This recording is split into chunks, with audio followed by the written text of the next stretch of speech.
Kita mulai ya. Assalamualaikum warahmatullahi wabarakatuh. Selamat malam, salam sejahtera bagi kita semua. Shalom, Om Swastiastu, Namo Buddhaya, salam kebajikan rahayu. Terima kasih rekan-rekan sekalian sudah menunggu hari ini. Yang pertama, kami akan menyampaikan perkembangan penanganan peristiwa ledakan di SMA 72 Kelapa Gading, Jakarta Utara. Langkah-langkah kepolisian yang sudah dilakukan oleh satuan kerja lainnya. Jadi ada beberapa satuan kerja, bukan hanya Polda Metro Jaya, ada Densus 88, ada Puslap 4 Mabes Polri, serta ada dari Polres Jakarta Utara.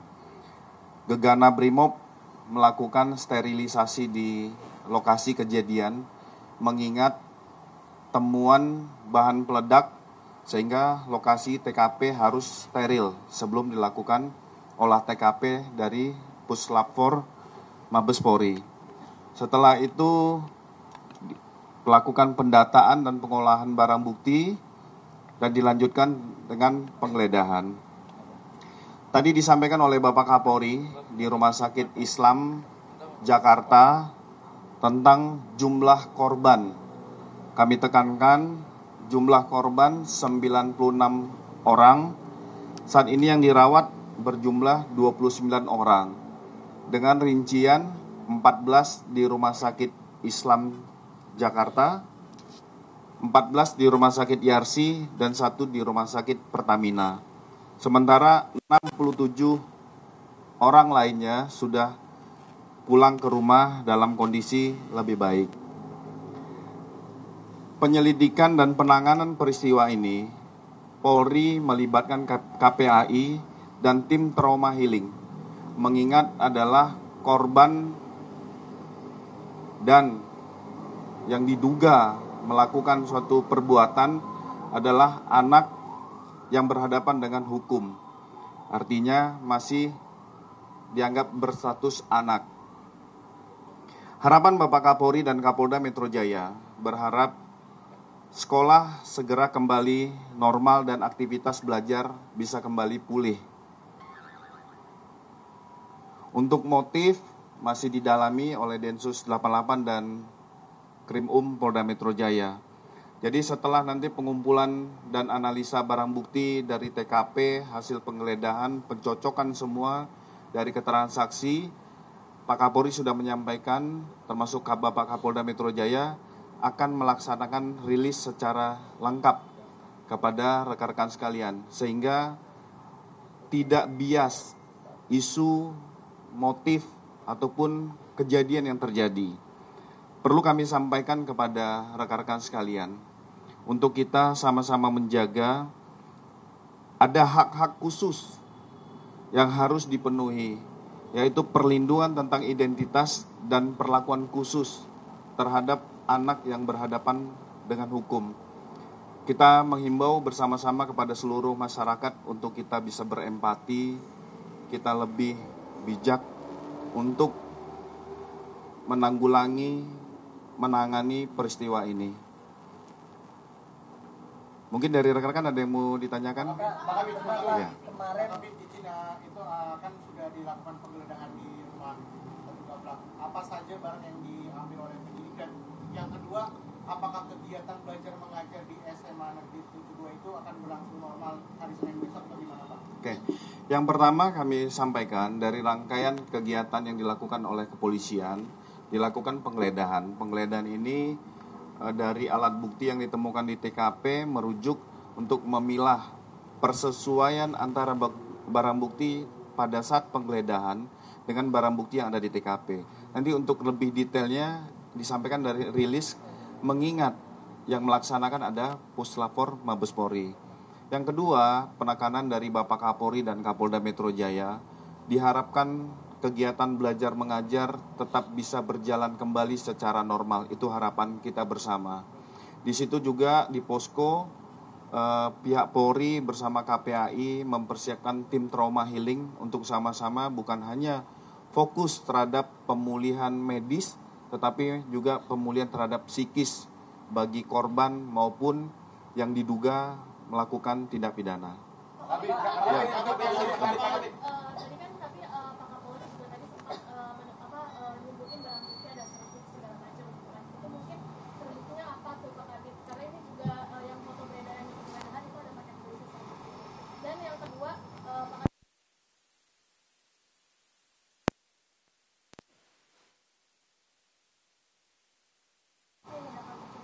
Oke, untuk barang bukti tari serbuk nanti kita sampaikan secara lengkap oleh Puslapor karena memang ya secara scientific investigation pelaksanaan pengolahan barang bukti ini adalah di kewenangan di Puslapor. Nanti secara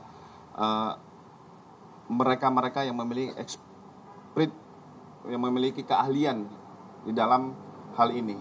Itu kita tunggu. Berarti belum bisa dipastikan kalau itu ledakan itu berasal dari bom ya. Terus yang kedua, apakah aksi itu sudah dikategorikan sebagai aksi terorisme menurut undang-undang?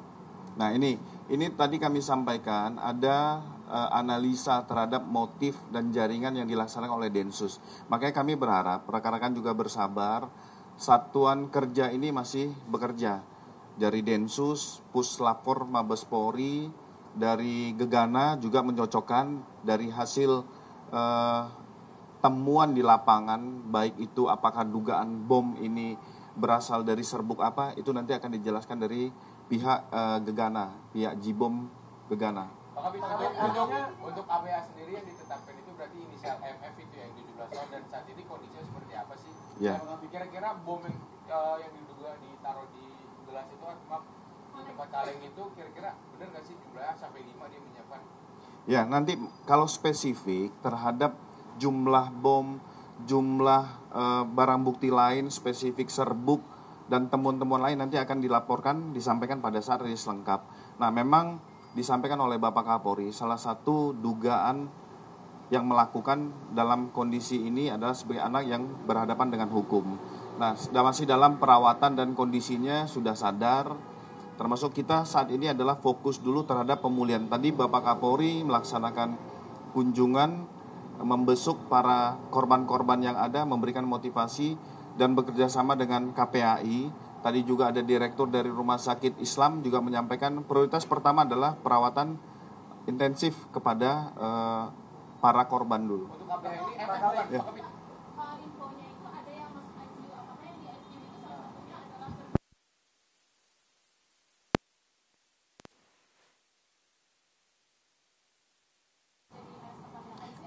Ya, jadi perlu dijelaskan dari 96, makanya kemarin kita doorstop 54 karena ini masih dinamis. Data yang kita dapat sampai dengan sore hari ini itu 96 korban. Terdiri dari beberapa rumah sakit, ada puskesmas, rumah sakit IRC, rumah sakit Islam, ada klinik di Lantamal, termasuk ada Pertamina. Ini mungkin dari pihak keluarga mengharapkan apakah dirujuk untuk pengobatan tersebut. Gitu. Ada lagi terakhir? Terkait dengan keterlibatan Densus di sini berarti ada indikasi bahwa terduga pelaku ini terafiliasi dengan jaringan teror tertentu. Yang kedua, tadi Pak Kapolri juga menegaskan bahwa aktivitas media sosial daripada terduga pelaku ini sedang ditelusuri. Apakah benar terduga pelaku ini bergabung dalam salah satu grup di medsos terkait dengan kelompok teror gitu, Pak Kapolri? Ya. Kami ulangi, pihak Densus 88 menganalisa terkait tentang apakah ini ada kaitan dengan pelaku-pelaku aksi teror lainnya, termasuk bagaimana motif. Itu adalah kewenangan dari Densus. Makanya kami sampaikan, kami berharap rekan-rekan juga bersabar. Dalam waktu dekat Bapak Kapolda akan melaksanakan rilis secara paripurna, secara lengkap dari seluruh satuan kerja yang kami sampaikan tadi. Saya rasa itu rekan-rekan ya. sebelumnya kan awal Oktober juga ada ancaman bom di beberapa sekolah termasuk di sekolah North Jakarta Interkultur Ratu, Pak. Nah, apakah ini ada indikasi keterkaitan atau bagaimana? Sejauh ini belum ditemukan ada keterkaitan, tapi itu pasti akan didalami pihak Densus, pihak-pihak yang berkompeten terkait tentang tugas pokoknya masing-masing. Tetap akan kita dalami. Terima kasih ya rekan-rekan ya. Oh iya, saya update. Memang terjadi penembakan diduga pelaku curanmor. Dia terjadi dini hari tadi sekitar pukul 3.30. Satu orang korban meninggal dunia, Polres Jakarta Timur dan Ditreskrim Polda Metro Jaya sedang mendalami keterangan beberapa saksi, sudah melakukan olah TKP, juga mendalami dari barang bukti yang ada di lapangan. Kita berharap dalam waktu dekat semoga ini segera terungkap dan pelaku dapat tertangkap. Kita mohon waktu kepada rekan-rekan biar teman-teman di lapangan bekerja. Itu ya. Saat ini dari pihak Pam Swakarsa, masyarakat sekitar lebih kurang ada 3 sampai dengan 5 orang yang sudah diambil keterangan, termasuk pengolahan barang bukti yang ada di lokasi kejadian. Di bagian perut. Tertembak di bagian perut. Saya rasa itu rekan-rekan. Cukup ya? Terima kasih.